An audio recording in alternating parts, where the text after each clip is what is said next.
Have you ever wondered how a company's entire digital life can just get stolen in less than 3 days? Well, we're about to walk you through the exact forensic timeline of a real-world ransomware heist.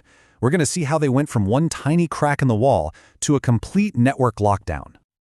You know, every major cyber disaster has a patient zero, and it's almost always smaller than you'd think. In this case, it wasn't some super sophisticated, crazy attack that kicked things off. Nope. It was just one simple command sent to one server, testing for one small crack. And guess what? That command worked. And why? Because of a simple, forgotten oversight. A public-facing server was running unpatched software. That's pretty much the digital equivalent of leaving your front door unlocked. The attackers didn't need a battering ram, they just had to turn the handle. Okay, I want you to burn this number into your brain. 62. It's not days, it's not weeks, it's the total number of hours from the moment the intruders first stepped inside to the moment they basically burned the whole house down. And that's the end game. Just 62 hours after that first tiny crack appeared, the entire network was completely paralyzed. We're talking critical files, backup servers, everything locked, encrypted, and held hostage with a ransom demand. So that's the million-dollar question, right? How does an attacker move with that kind of devastating speed and precision? Well, let's follow their digital footprints step by step and find out. All right, let's start right at the beginning. Phase 1, finding that unlocked digital door. This is all about how the attackers got their initial foot in the door. So the vulnerability has a fancy technical name, CVE 22527, but you don't need to remember that. Just know this, it was a critical flaw in a popular piece of software that let an attacker run their own code from anywhere in the world. It's the perfect digital equivalent of leaving a ground floor window not just unlocked but wide open. Now what's really fascinating here is the methodology. First, the attackers just dipped a toe in the water. They sent a simple "Who am I" command that just asked the system, hey, who am I running as? It's a really quiet, low and slow way to confirm the vulnerability is real. Then, just 20 minutes later, they came back. This time, they used the exact same exploit to force the server to download and run their toolkit, Metasploit. The test was over, the real intrusion had begun. So, they're in. But getting in once is risky, right? What if the door gets locked again? The attacker's next priority is to make sure they can't get kicked out. It's time to set up a back door. You see, getting in once is good, but staying in is the real prize. To guarantee their access, the attackers used this really clever two-pronged approach. First, they installed a legitimate piece of remote access software called AnyDesk. And then, for good measure, they created their own secret user account, 2 different keys to the same house. And this just brilliantly shows their tradecraft. They used AnyDesk, a tool tons of IT departments use, but they installed it as a hidden service. This is a classic tactic, hiding in plain sight. Then they created a local admin account, cleverly calling it no name to avoid suspicion, with the password sleepboy_123. And finally, they punched a hole in the firewall to make sure their remote connections would always get through. At this point, they had multiple persistent ways into this network. Okay, so they're in, and they can stay in. But right now, they're still just a guest. To truly own the house, they need the master keys.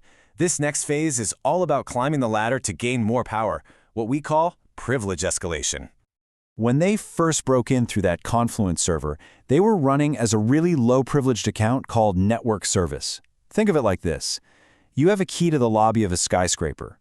Sure, you're inside the building, but you can't get into any of the important offices. Their goal was to get the master key, to become the system administrator. And this is where we see just how persistent they were. The forensic logs show they didn't get it on the first try.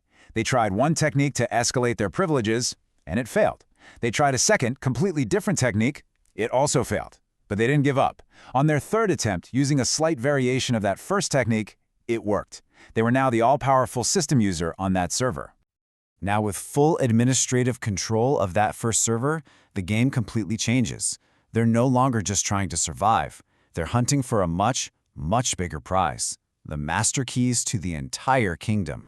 This right here is the pivot point of the entire attack. Conquering one server, that's a foothold. Conquering the domain, the entire corporate network, that's checkmate. And that requires a whole new level of access. So how do you even do that? How do you go from controlling one computer to controlling them all? Simple. You steal the credentials of someone who already has that power, a domain administrator. And to do that, they used a notorious tool called Mimikatz. You can think of it as a digital skeleton key for Windows. It's designed to read a computer's memory, specifically a process called LSS, which handles logins, and it just plucks out any usernames and passwords it finds. In minutes, they hit the jackpot, the credentials for a domain admin account. At that point, it was game over. Armed with the master keys, the attackers were no longer intruders. They were basically ghosts in the machine. Now they could move freely and silently across the entire network. Their final movements were methodical and so swift. They used a tool called NetScan to map out the whole network and identify the crown jewels. They used another tool to remotely control the domain controller itself. And finally, using those stolen credentials, they just logged in directly to the backup and file servers, appearing just like a legitimate administrator would. So, with complete control and access to the most critical systems, the final, destructive phase of the attack was about to begin. This is the payday. And just look at the speed of this final assault. It's like they started a stopwatch. At minute 0, they run a tool to disable the antivirus. 15 minutes later, they log into the backup server. Just 1 minute after that, they copy and run their ransomware. And less than 30 minutes after that, they repeat the exact same process on the main file server. It's a swift, brutal, and incredibly efficient end to their operation. And here is the devastating result. The ransomware encrypts everything it touches, leaving behind its digital signature.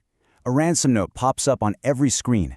And just like that, the company's most critical data, including the very backups they would need to recover, is gone. And that brings us to the end. This quote really just captures the massive imbalance of modern cybersecurity. The entire 62-hour chain of events we just walked through, all of it, was made possible by one single unpatched server. It's a really stark reminder that in the digital world, sometimes the smallest oversight can lead to the most catastrophic failure.